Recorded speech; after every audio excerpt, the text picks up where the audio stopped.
ஹெல்தியான ஒரு baby food பார்க்கலாமா? ஸோ பனானா வீட் பேன் கேக் தாங்க. ஒரு பனானா எடுத்துக்கிறேன். செவ்வாழை கூட நீங்கள் எடுத்துக்கலாம். அதை கட் பண்ணி இப்படி போட்டுக்கோங்க.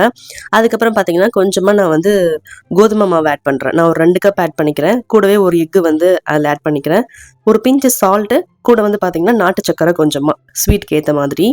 இது கூட கொஞ்சமா காய வச்ச கவு மில்க் தான். அதையும் ஆட் பண்ணி இந்த மாரி நல்லா பிளெண்ட் பண்ணிக்கிறேன். உங்ககிட்ட ஏலக்காய் பவுடர் இருந்தா அதோட ஆட் பண்ணிக்கோங்க. பிளெண்டர் இல்லைனா நீங்க ஒரு மிக்ஸியில கூட போட்டு நல்லா இந்த மாரி அடிச்சுக்கலாம். இந்த கன்சிஸ்டன்சில இருக்கணும். அதுக்கப்புறம் வந்து தோசை கல்லுல லைட்டா நெய் விட்டு குட்டி குட்டி குட்டியா இந்த மாரி பேன் கேக் மாரி ஊத்தி எடுத்துக்கலாம். நீங்க பெருசாவும் ஊத்தி எடுத்துக்கலாம்.